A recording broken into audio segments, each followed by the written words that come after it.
It's about absorption spectroscopy, and then we will go on to infrared thermography. As we know, as we will see in due course, that absorption spectroscopy is routinely used for the measurement of species concentrations in different applications. Now, these applications can be very varied. It can be from, for example, explosive detection in airports to all the way up to water vapor concentration detection in the mini channels of fuel cells. So both of these, all of these things can be measured by absorption spectroscopy. The infrared thermography has got a special connotation. It is usually measured, it is usually used for the measurement of temperature. So this is very useful if you can understand what night vision goggles, etc. are. So infrared thermography basically sits in that particular category. So in the next few lectures, we are exactly going to cover this infrared thermography and absorption spectroscopy in details. Yeah, so let's move on and see what we can decipher from these exercises. So if you look at the main screen over here, you would see that this is the theory of absorption spectroscopy.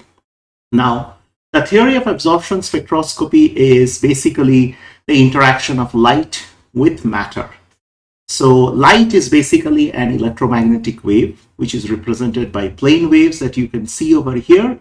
So this is the electromagnetic field, okay, and these are basically, this is the frequency and the phase is given by that. And so when light interacts with the matter, something happens, and we will see what that something is and how it can be used as a measurement principle. So electromagnetic waves exhibit particle-like properties and are represented as photons, or particles of definite energy E and momentum P at the microscopic level. So if E is the energy, it is given as H into nu, where H nu is written as H omega. H omega is again written as Hc by lambda, where P is basically H by lambda.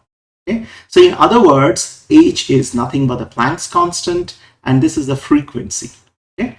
So the frequency is represented in terms of the velocity of the speed of light divided by the lambda, which is the wavelength. So this is what the energy of the particles are. Now, de Broglie showed that just as electromagnetic waves have particle-like properties, similarly particles like electrons also have wave-like properties, and this is given as lambda equal to H by P. So it's the other way around. So the wavelength that is associated with the electrons is given as H by P. So this is a very very crude idea of quantum mechanics before we go on to see the theory of absorption spectroscopy. So as we know that the electromagnetic spectrum is quite huge. It has, if you look at this particular scale over here, you can see that these are the corresponding frequencies, these are the electron volts, this is the energy, and this is the wavelength. So if you go to very large wavelengths, which is basically 10 to the power of 5, you are going to go into the radio frequency regime. Okay, so it is in the radio frequency regime. That is where you broadcast or your FM channels comes. You go a little bit lower in the wavelength domain. You go to the microwaves, and then you slowly traverse the infrared. And this infrared is particularly important because our infrared thermography will also work in this particular range. Then this small band that you see over here, which is named as light, is basically the area of the visible light, what we can see in our day-to-day life.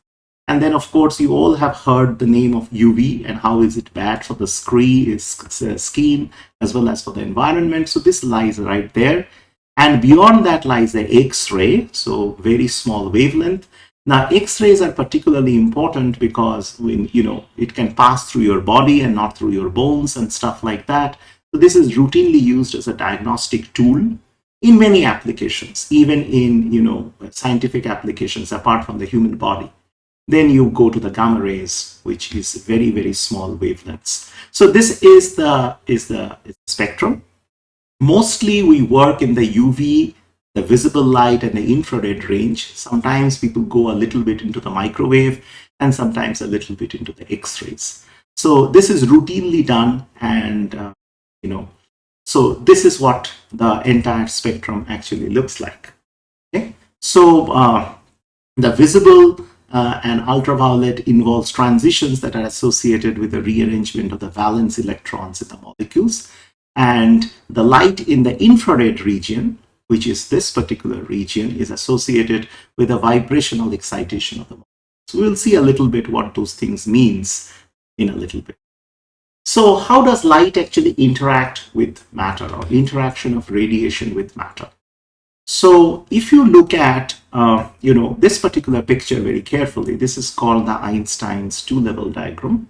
So what you see over here is that there is an energy level which has got E0, and then there is an energy level E1.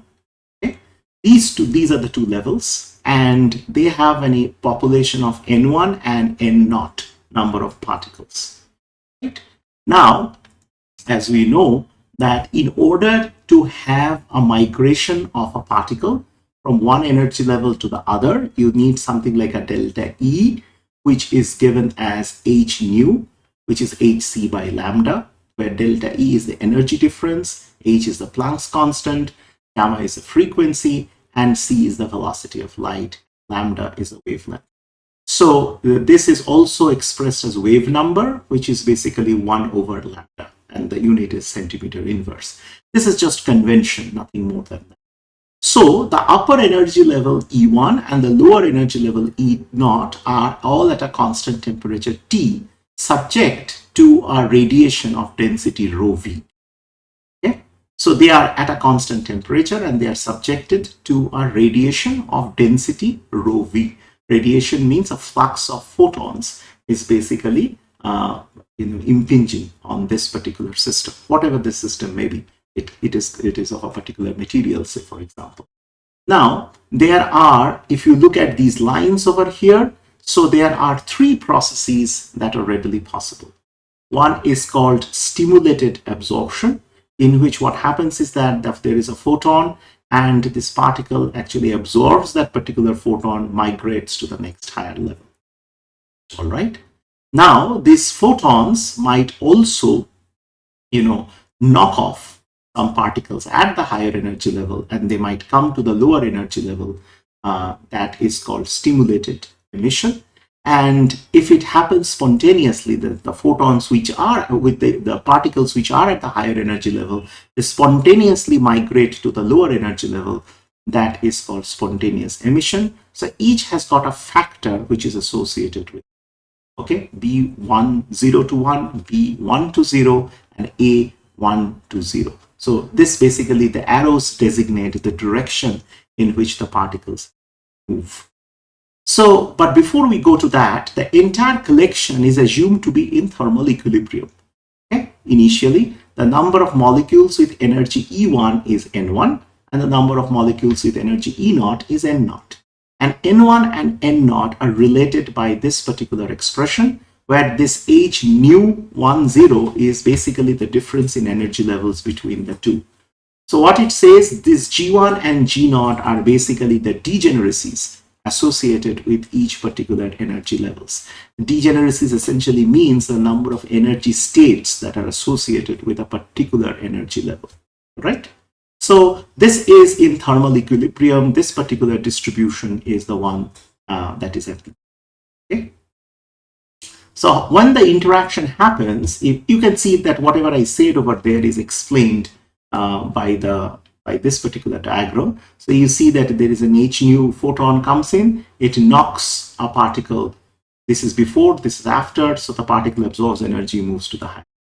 Then the photon hits, and the particle, if it is a spontaneous emission, so the particle migrates spontaneously and releases a photon in the process. If the photon goes and hits the particle and knocks it to the lower level, you basically get 2 h nu photons. That means 2 photons are basically ejected. So this is stimulated emission, this is spontaneous emission, this is absorption. So absorption absorbs the light. So there was a photon which was coming in. It is no longer there anymore because it is utilized in migrating or in providing the energy for migrating the particle from the lower energy level to the higher energy level.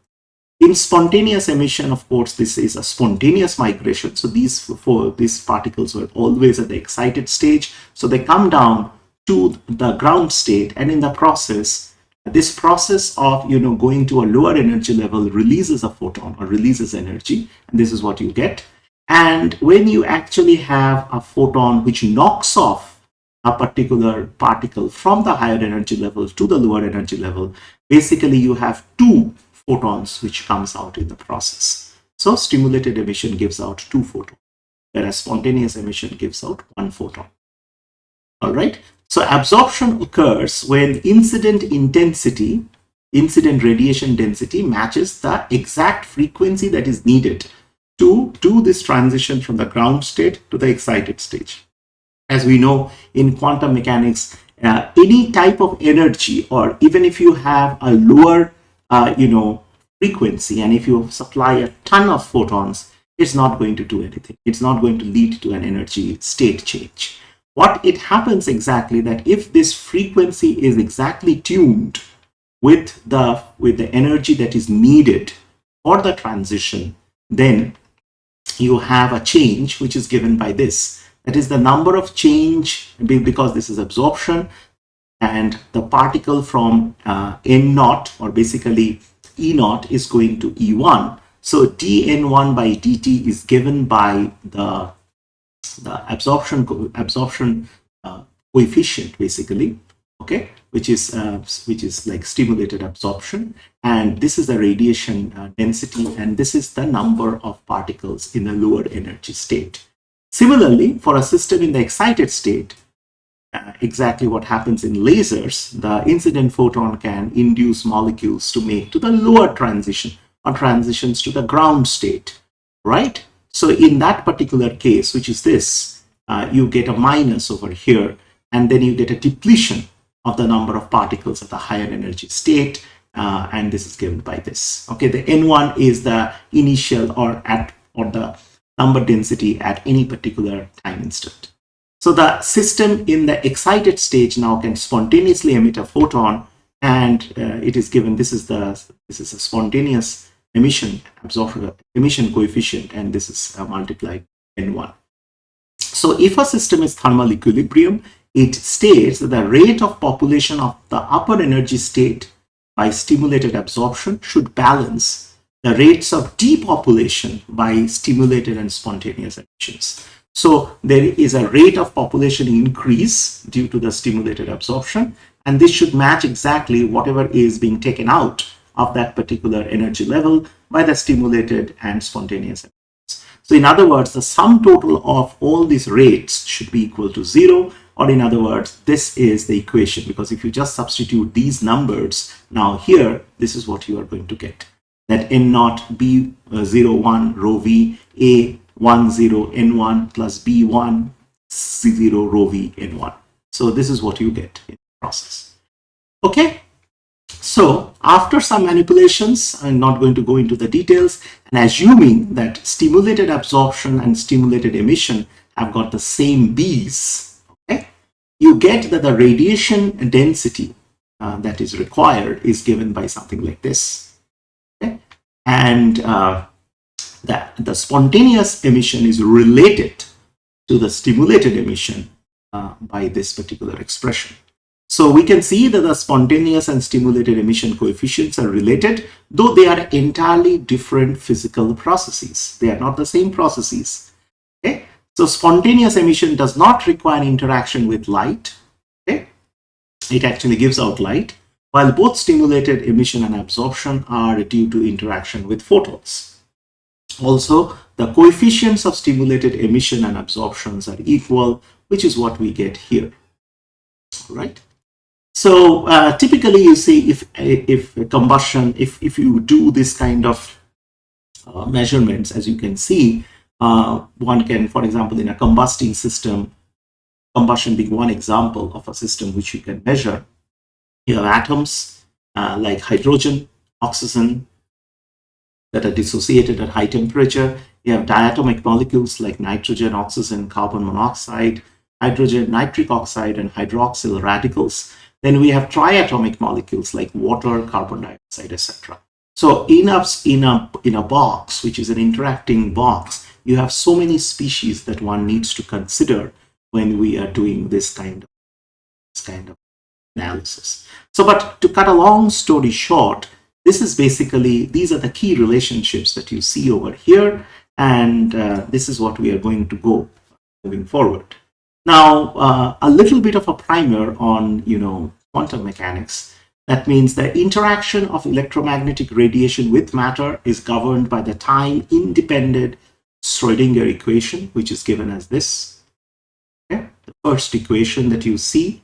Okay, the molecules are a conglomeration of nuclei and electrons at different positions Ri and with charges Qi. This is obvious because the electrons are all at different spatial locations, and the vectors that separates them are basically Ri with charges Qi. The system, due to this charge distribution, may have what we call a net dipole moment, provided that the random distribution is coupled to the molecular structure, do not cancel out. So sometimes this might cancel out, especially with homonuclear diatomics. This might actually cancel out. But in other words, we are going to get three dipole moments, mu x, mu y, and mu z, and they are given by the separation distance xi, sum total of all the separation distance multiplied by the individual charges, and summation of them in a particular direction. So this is in a particular direction, this is in the y direction, this is the z direction. Okay. So now, once this is done, the interaction of radiation with matter, which is given by a time-dependent Hamiltonian perturbation, is given by this. So this is a perturbation parameter on the Hamiltonian, and this is given as minus mu et dot et, which is basically mu e naught cos kr minus omega t, for a system which is at r equal to 0, and the oscillating electric field in the z direction becomes this. Okay? This is mu e cos omega t. So therefore, the transition probability arising out of this perturbation can be found from the solution of the time-dependent Schrödinger's equation, which is given as this. Okay? There is an h hat over here that is not readable, but this is what it is. Okay, so this is the transition probability. Why these are important? Because it tells you the probability of transitions of these particles. So now, what happens over here is that the system is subjected to no radiation, that is perturbation Hamiltonian is absent. Then the two time-dependent solutions becomes like this. Okay, this is psi 0 and psi 1. You see, for a perturbed wave function, the wave function is given by the linear combination of two wave functions. This is time-dependent coefficients, okay, and the total solution becomes something like this, right? So manipulating and integrating it over the entire space gives rise to two coupled differential equations. All right, so these are not necessarily the most important, the learnings coming out of this particular course, but I mean, these are just for completeness. Okay, so to cut a very long story short, that's because the symbols were coming out a little off. So this is what we show over here, is that these were the constants that you did not see because of some problem with software. So this is h bar. Okay, so this is the transition probability, if we recall, and these were the two solutions. Okay, two time-dependent solutions. One was psi naught and one was psi 1, as you can see over here. For a perturbed system, the wave function is given by a linear combination of these two wave functions. These are the time-dependent coefficients, and the total solution therefore becomes this. All right, and this is manipulating, and when you integrate it over the entire space, leads to two coupled differential equations. Okay, and the integrands are odd functions. So these are kind of more of quantum mechanics, so to say. So when we simplify the results, this is given in these two forms, where M01 is called the transition dipole moment, and it plays a pivotal role. And so M01 is equal to M10, and it is given by this expression. Okay, and this omega r that you see over here, okay, which is the transition dipole moment divided by h bar, is called the Rabi frequency, and the time dependent coefficients are given by A0 dot and A1 dot, and these are given by these two. So when you assume that omega 1 naught, which is basically we neglect the resonant higher order terms and make it equal to omega, okay, this is what you do. And this delta, which is the difference between omega and omega naught, is called the detuning frequency. It tells you how far the electromagnetic radiation frequency is detuned from the resonant frequency. Therefore, the time-dependent coefficients becomes something like this, right? And for a system which is initially at the ground state, A00 is equal to 1 and A10 is equal to 0. So these are the two expressions that we have, where omega is given as omega r square plus delta square raised to the power of 0.5. The time-dependent probability of finding the system in an excited stage is given by this, while the corresponding time-dependent probability of finding a system in the ground state is given by that. So at resonance, when delta is equal to 0 and omega is equal to omega r, you get this A1t square, and the modulus of that is given by the sine square omega rt by 2. So this essentially translates to, if you see at this diagram carefully, this plots A1 bar square, okay? And these are for different detuning levels. So when the detuning is 0, the probability of finding a system between two levels is shown by these three states. So this is like a probability, if you recall. So it goes up to a maximum of 1, and A1 bar square is the probability. So system undergoes a coherent cycling between the ground state and the excited state by the electromagnetic radiation. Where cursor is, you can see that it goes up and then it comes down, then it goes up and then it again comes down. Okay, so and this probability of cycling actually goes on reducing as we go on increasing the extent of detuning. Okay, where omega r, if you remember, is the resonance. So this is a little bit of a primer on quantum mechanics, which shows that when an electromagnetic radiation interacts with matter, there are a few things which actually determines it. One is basically the transition dipole moment, okay, and the other one comes from the and this comes from the solution of the Schrödinger's wave equation, and this gives you the ultimate probability that how cycling.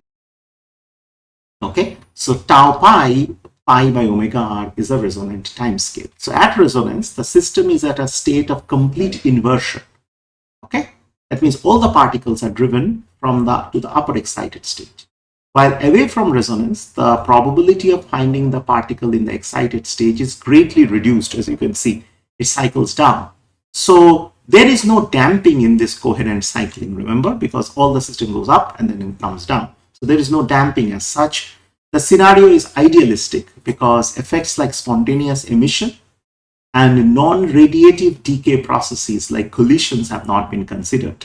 Now, what are those? Spontaneous emission can actually, destabilize the system. So, because it spontaneously emits, doesn't require interaction with light. So this cycle, this coherent cycle of, going up and then coming down will be broken. The other thing that can lead to damping, if you look at this damp curve, is basically when you have collisions between the molecules. So therefore, the molecules collide and they reset their energy. As a result of that, there is emission related or non-radiative decay processes like collision, in which the energy is exchanged between the molecules. So the spontaneous emission of photons will break the coherence and reset the system to the ground state. That is what happens. Similarly, collisions can also reset the system. Collisions can even change the phase of the wave function without disturbing the population density. So collisions and spontaneous radiation contribute to the change in the molecular line shape from a Dirac delta function Because if you remember, the molecules always had, technically it should have that Dirac delta, and and Dirac delta, as you know, is sharply infinite and infinitely narrow to a more realistic molecular line shape. And that is exactly what happens. Okay? So the broadening of line shapes happens due to several reasons. The line shape in reality gets broadened by dampening factors and is denoted by line shape function, which is given by G mu minus mu 1 naught. The line shape functions are either Lorentzian or Gaussian or convolution of both. Okay?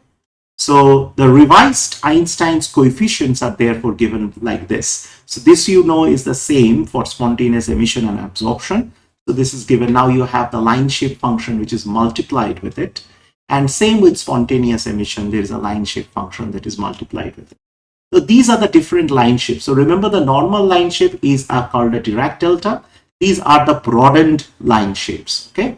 So the broadened line shapes are given like this. So the Lorentz profile is the one that you can see over here. Okay. So one is a Lorentz broadening. So you can see this is the blue colored line. You can see that the peak is reduced, but there are long tails in the broadening. Then there is Doppler broadening, which is basically this, the red colored, which is sharper. That means the peak is higher and the tails are less spread out. Okay. Now the combination profile is given by convolution of both the line shapes, which is basically the multiplication of the both factors, the line shape functions, and it is called a void profile. So the void profile is basically a convolution of the Lorentzian and the Doppler shapes. So the broadening of the line shape happens because of mainly collisions and collisions, and depending on the number density of the system and stuff like that. So you can readily understand that if the line shapes broaden because of collisions between the molecules, and if the collision is a function of the concentration of the molecules, then these techniques can be theoretically used to determine what is the number density of the molecules in the first place, which is exactly the way that we are going to go in the next few slides, right? So now a little bit of a primer on diatomic molecules and what they do. So the diatomic molecules, if you look at a diatomic molecule, you can see that the two molecules are given in green, and there is some kind of a spring type of a thing that attaches them. So the molecules can vibrate at different frequencies, okay? But only specific discrete frequencies occur because of quantum mechanics. Now, for each vibrational transitions, there can be a lot of rotational transitions also. The molecules can rotate and all those things. This can happen. Okay, so the vibrational state gives the fine structure to the electronic state. Okay, so we get more finesse in the, if you look at the lines of the spectroscopy. Okay, so, and this is more on that. Right now, if you assume that it's like a classical harmonic oscillator model, this is for the vibration part. If you assume it's a classical harmonic oscillator and to solve the Schrödinger's equation, once again, one gets an expression for the vibrational energy, which is given by this, where the energy spacing between the levels is constant at h 2 pi multiplied root over k by mu. Okay, and the energy spacing of the levels is given by plus minus 1. A better description of the energy is given by the Morse function. Okay, this is a little bit more complicated. The energy potential. This is basically the internuclear distance. So A is here, of course, A is a constant for a particular molecule. The energy corrections can now be introduced when you actually have a Morse function. So the vibrational energy in this case is given by an anharmonic function, whereas this was not. And here also the difference in frequencies is plus minus 1, plus minus 2, etc. So these are all comes from the solution of the Schrödinger's wave equation. Okay, so now this is set.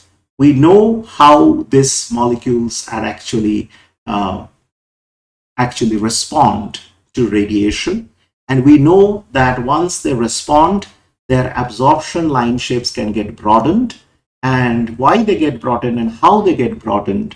This will be the fact of the next class, where we are going to cover that what it leads to a change in the light shapes.